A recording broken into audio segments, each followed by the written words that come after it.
Pegiat media sosial Denny Siregar mengomentari event MotoGP dan World Superbike di Mandalika yang merugi hingga ratusan miliar. Tidak terima dengan hal tersebut, Denny menyebut orang-orang masih banyak yang bingung membedakan antara sirkuit Mandalika, MotoGP, dan WBSK. Sirkuit Mandalika adalah sirkuit yang dibangun dengan biaya besar, bikin infrastruktur, nggak bisa dibilang rugi. Lebih tepatnya sebagai modal usaha. Usaha sirkuit itu adalah MotoGP dan WBSK.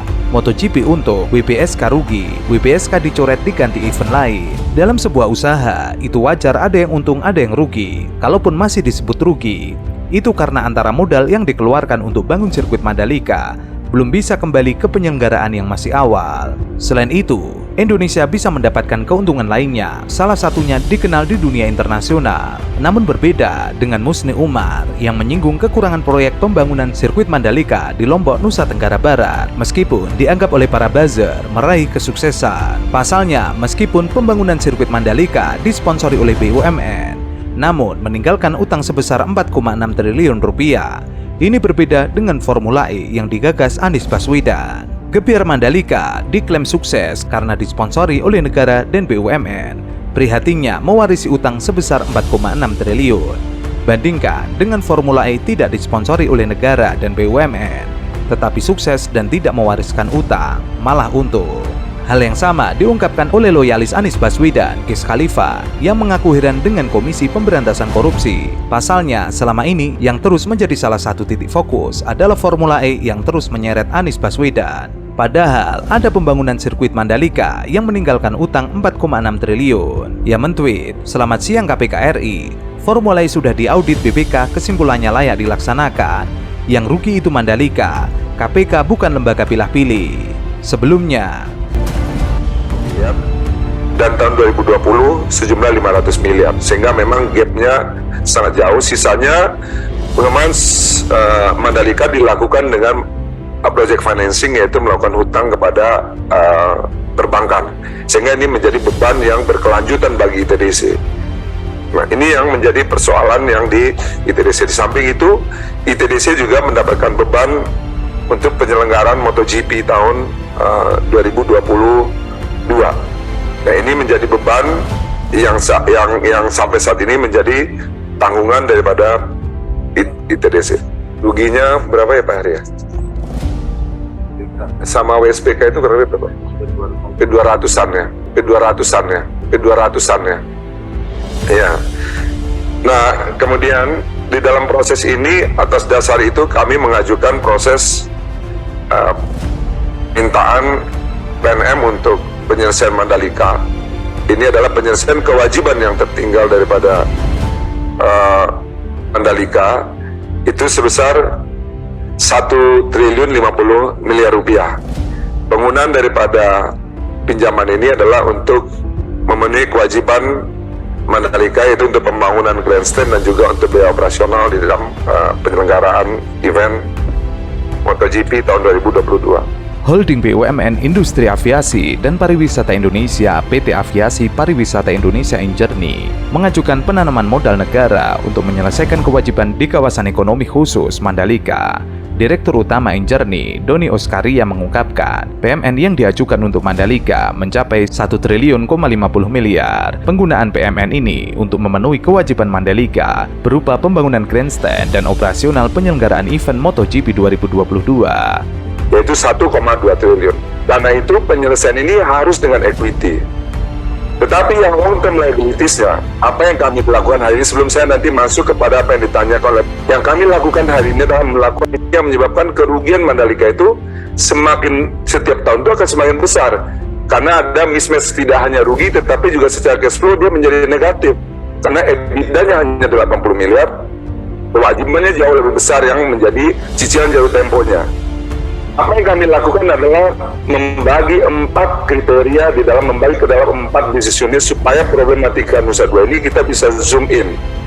Doni mengatakan Indonesia Tourism Development Corporation mendapatkan mandat dari pemerintah untuk mengembangkan Mandalika. Secara bisnis, pengembangan ini berat jika dilakukan dengan dana sendiri. Dari awal ini seharusnya butuh suntikan dari pemerintah, karena jika mengandalkan manajemen capacity, ini akan mismatch dengan kewajiban ITDC untuk kembangkan Mandalika.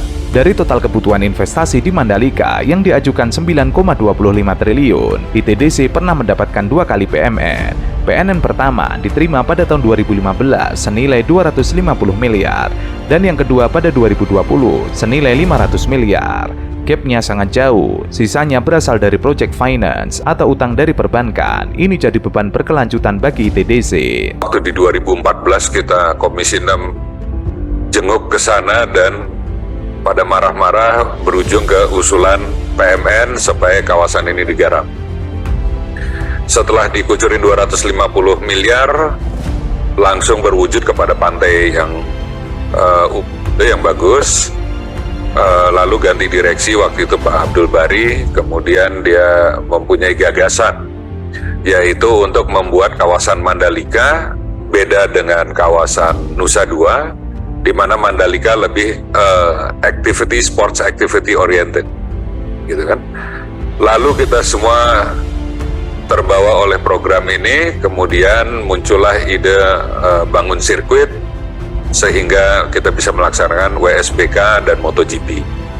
Ternyata selesai dengan MotoGP meninggalkan luka yang dalam untuk Mandalika, mungkin karena 1 atau 2 mitranya ada yang dianggap tidak komit, gitu kan. Selanjutnya, ITDC juga mendapatkan beban berupa penyelenggaraan MotoGP pada tahun 2022. Menurut Doni, penyelenggaraan ini tidak menghasilkan keuntungan, justru perseroan merugi. Ruginya sama, penyelenggaraan WSBK mencapai 200 miliar.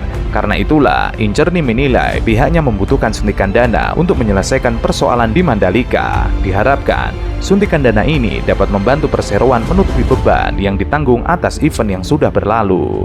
We are underway here by the GP action, underway in Indonesia.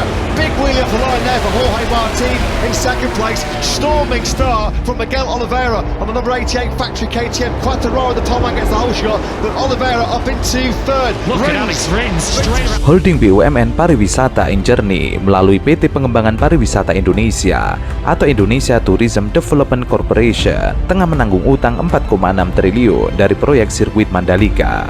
Nah, kesempatan ini perlu saya sampaikan background daripada Mandalika, karena saya ditanya pendapat saya secara profesional bagaimana saya melihat Mandalika. Yang pertama yang perlu saya sampaikan bahwa kami sebetulnya adalah menyelesaikan problematika yang ditinggalkan, Pak Ketua. Jadi kalau saya ditanya, saya juga kalau uangnya hari ini 1 triliun saya minta untuk pengembangan, saya pasti tidak akan minta. Tetapi 1 triliun ini adalah menyelesaikan hutang yang ditinggalkan oleh sebelum kami mengambil alih Mandalika. Jadi ini adalah penyelesaian hutang yang 1 triliun. Sebagai kami, Pak Pimpinan, itu waktu kita mengambil alih Mandalika, itu posisinya adalah mereka mempunyai short term liabilities 1,2 triliun. Mereka mempunyai long term liabilities 3,4 triliun. Dengan sumber repayment capacity hanya dari Nusa Dua. Terus terang saya tidak bisa menyelesaikan yang short term liabilities ini, di mana short term liabilities ini isi di dalamnya adalah pembangunan daripada grandstand dan juga VIP Village sama kebutuhan modal kerja waktu penyelenggaraan event, yaitu 1,2 triliun. Dana itu penyelesaian ini harus dengan equity. Tetapi yang long term liabilities-nya, apa yang kami lakukan hari ini sebelum saya nanti masuk kepada apa yang ditanyakan oleh di Mandalika. Yang long term liabilities, menyebabkan kerugian Mandalika itu semakin setiap tahun itu akan semakin besar. Karena ada mismatch, tidak hanya rugi tetapi juga secara cash flow dia menjadi negatif. Karena EBITDA-nya hanya 80 miliar, kewajibannya jauh lebih besar yang menjadi cicilan jatuh temponya. Direktur Utama Incerni, Doni Oskaria menjelaskan, hutang tersebut terbagi dalam 2 tem pembayaran. Kewajiban pembayaran jangka pendek yang harus dilakukan sebesar 1,2 triliun dan kewajiban jangka panjang mencapai 3,4 triliun. Ia mengatakan terus terang tidak bisa selesaikan kewajiban yang short term ini, diantaranya untuk bayar pembangunan grandstand VIP Village dengan kebutuhan modal kerja saat penyelenggaraan event. Untuk itu, satu-satunya untuk penyelesaian kewajiban jangka pendek ini, dirinya mengajukan penyertaan modal negara sebesar 1 triliun untuk ITDC. Mengenai kewajiban jangka panjang yang sebesar 3,4 triliun rupiah, Doni memaparkan sejumlah strategi. Pertama, pihaknya akan menghilangkan biaya-biaya, salah satunya dengan menghapus event World Superbike dari sirkuit Mandalika, karena event tersebut memberikan kerugian sebesar 100 miliar. Yang WSBK ini menunjukkan kerugian. Sehingga apa yang kami lakukan adalah kami akan melakukan renegosiasi untuk menghilangkan USBK ini. Sehingga nanti USBK-nya akan turun, akan kita hilangkan sehingga tidak muncul biaya di dalam penyelenggaraan USBK yang itu sebetulnya eventnya tidak menarik crowd dan tidak menarik juga secara sponsorship. Ini berdampak 100 miliar penurunan daripada kerugian kita. Ini tahun ini akan kita lakukan untuk menegosiasi membuang si USBK-nya. Itu yang pertama. Yang kedua adalah kita melihat lagi MotoGP ini berapa negatifnya dari sponsorship dan juga daripada hosting fee-nya. Kita sudah menghitung itu kita punya punya gap itu kurang lebih sekitar 50 miliar. Ini yang sedang kami carikan bagaimana kita mendapatkan tambahan sponsorship untuk menutupi gap ini. Sehingga kita bisa melokalisir problemnya di Mandalika ini. Problem pertama adalah berkaitan dengan long term liabilities-nya, yang kedua adalah berkaitan dengan MGPA-nya. MGPA-nya kurang lebih 50 miliar yang harus kami lakukan. Yang dari sisi infrastrukturnya, kita sedang merenegosiasikan untuk merestrukturisasi kreditnya, kita balancekan dengan posisi repayment capacity Nusa Duanya. Selain itu, MGPA yang merupakan pengelola sirkuit Mandalika akan mengaktifkan sirkuit untuk ajang internasional lainnya yang lebih menguntungkan. Langkah lain, ITDC akan mengundang swasta untuk berinvestasi di lahan sekitar sirkuit Mandalika. Saat ini, ITDC memiliki hak pengelolaan lahan 1.200 hektar. Hanya saja, nanti presnya akan direview terlebih dahulu. Karena saat ini, pres yang ditawarkan harganya 3 kali lipat lebih mahal dari kalau beli lahan, jadi tidak ada investor yang masuk. Karena kalau kita menerapkan commercial policy dan pricing strategi hari ini, tidak akan ada orang yang mau berinvestasi di Mandalika, karena dengan parameter 3-6 dolar per square meter per tahun, itu harganya 3 kali lipat lebih mahal daripada harga tanah average rata-rata tanah di Mandalika. Ini yang sedang kami kaji, Bapak Ibu sekalian. Mudah-mudahan proses yang diajukan ini adalah sebetulnya proses penyehatan kondisi Mandalika ketika kita ambil alih. Holding BUMN Pariwisata Injourney tengah putar strategi untuk menyehatkan perusahaan yang mengelola sirkuit Mandalika, yaitu Mandalika Grand Prix Association. MGPA saat ini disebut-sebut tengah menelan kerugian dari pengelolaan sirkuit Mandalika. Sirkuit Mandalika sendiri tahun ini kembali menjadi tuan rumah ajang balapan internasional bergengsi, yaitu World Superbike dan MotoGP. Hanya saja, event besar itu ternyata tidak banyak membantu MGPA untuk mendapatkan keuntungan. Kedepannya ini Pak Dirut harus memastikan agar sirkuit Mandalika itu tidak hanya kita harus meningkatkan event-event. Jadi event itu tidak hanya pada bulan Maret dan bulan Oktober. Ya Pak Dirut ya. Kemudian juga kontrak daripada Mandalika ini untuk MotoGP ini kan 10 tahun ya Pak ya. 10 tahun, setahu saya 10 tahun. Nah, ini kan sementara investasi yang dilakukan ini adalah investasi jangka panjang. Nah, ini harus ada planning ke depan. What next? Ya kan, after 10 years ini seperti apa? Kalau enggak ini nanti jadi hambalang kedua, hambalang ketiga Pak.